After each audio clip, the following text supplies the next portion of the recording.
Hi there, my name is Nicola Pierce, and I want to thank Paul for inviting me to make this video. Like everyone else, should have been there in person, but this is the next best thing. It's to be a short video. I hadn't quite worked out what I was going to talk about if I was going down to Skibbereen, but here I'm just going to mention the fact that I'm a children's writer, mostly a children's writer. I write novels of historical fiction for children of 9 years of age and upwards. And just to give you a quick run through, my first novel was Spirit of the Titanic, came out in 2011, followed by City of Faith, which is my World War II book, set around the Battle of Stalingrad in Russia. After that, I wrote about the siege of Derry in 1688, and the kind of sequel, I guess, The Kings of the Boyne, which is, of course, about the Battle of the Boyne. I live here in Drogheda, so the battle actually took place about 20 minutes from where I am sitting now. So they're my children's novels. My latest one came out just before the country went into lockdown, came out in March, Chasing Ghosts, an Arctic adventure. And just like the rest of them, I've taken an actual real story and included as many real people who were there as possible. It's how I work, it's how I bring history alive for myself, how I make something from 100 years ago feel much closer by actually going researching and finding somebody who was actually there and making them part of my book. I rarely make up characters.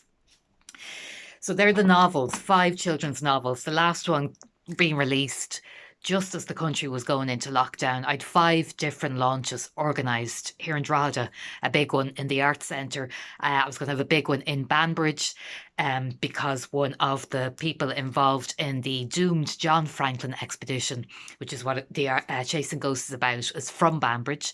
So there was going to be a huge one there in a school in Banbridge. And I was organising one was organised in Trim, just about one organised up in Derry, and one was organised in Dundalk Museum, and everything just disappeared. And there's a reason why there was so many launches. So I'm just going to do a reading because I've seen that's what everyone else has done. And well, I'm not going to read from the novels. I'm actually going to read from this book, The Danger and the Glory, Irish Authors on the Art of Writing. This is the first time I was asked to take part or contribute to an anthology like this. And before this, I would have thought I couldn't write something like this. So this will explain why Chasing Ghosts, the last children's novel, was so important to me and why there were so many launches and why it was going to be such a big deal. And we're just going to move the light now because it's a bit dark.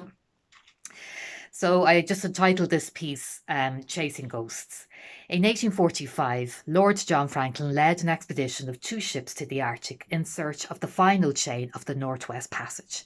Franklin captained HMS Erebus, while his more experienced second-in-command, Francis Crozier, took control of HMS Terror. This was the largest and most sophisticated expedition that was ever put to sea, with 24 officers, 110 men, and 3 years of food, including plenty of vitamin C. There was no way they could fail.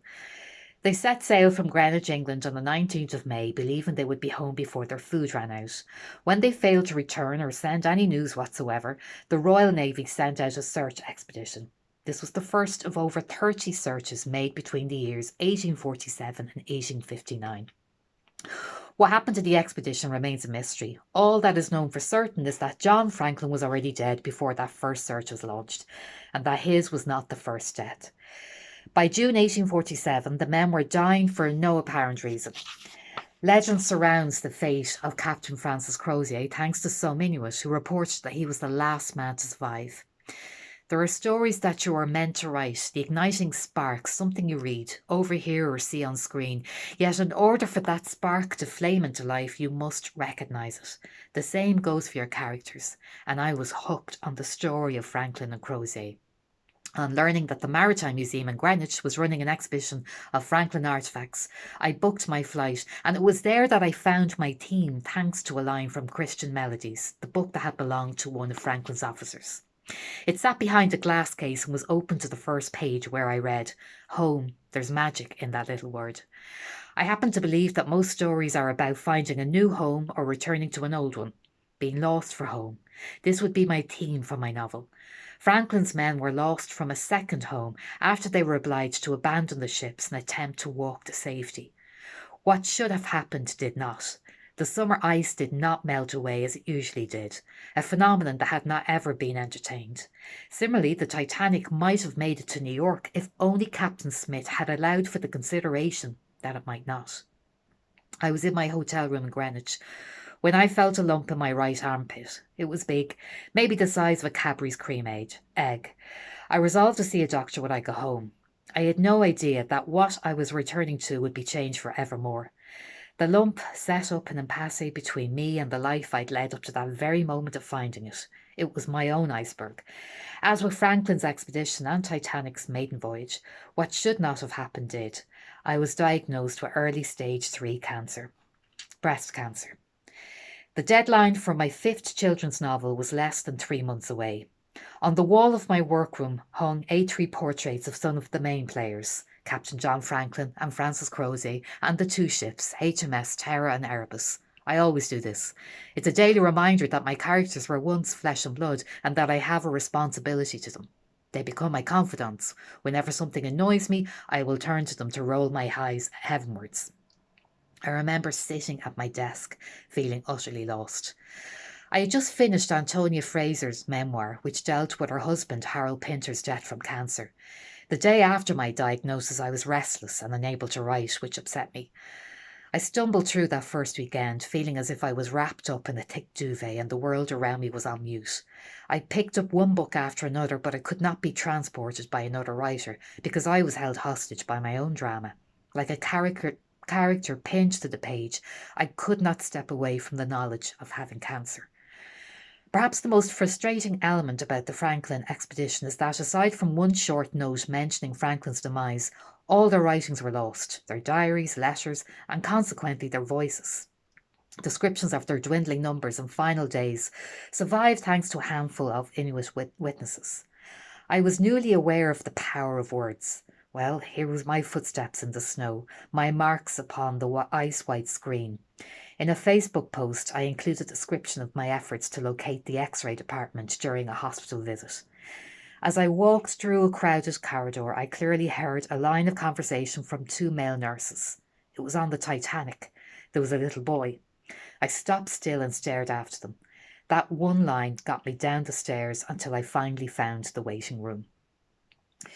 My first novel for children, Spirit of the Titanic, was narrated by the ghost of a 15-year-old catch boy junior riveter, Samuel Joseph Scott, who had fallen to his death 2 years before the ship went to sea. That possible overheard reference to my book was my sign that I could do this. I was still a writer and not alone in this place. This is the wonderful thing about characters. They are always with you. Quite unexpectedly, I was haunted by the need to communicate my situation on Facebook. Really, Facebook. I'd never used it for personal material before. Was this an ego trip? Would people think I was showing off about having cancer, of all things? I did not want to talk to anyone. No, what I wanted was readers, if only to know that they were really there, which in turn meant that I, the writer, was still here. Apart from anything else, I was hugely gratified for this rare urge to write. I'd never felt a passion for the actual act of writing. First drafts were a constant battle against myself. Meanwhile, some other writers talk the talk that they must write in order to breathe and so on. To my surprise, however, a love for writing is what emerged over the next few months, as I provided frequent updates to my story on Facebook and Twitter, choosing an angle, a tone that incorporated humour and sincerity for my new character, a middle-aged cancer patient. Writing helped me feel relevant, while social media kept me in the reader's sideline. I'm going to stop there because I'm going to go over my time. But thank you so much. Thanks again to Paul. Delighted to be a part of this. And hopefully someday I will do it there in Skibbereen. Okay, thank you. Bye.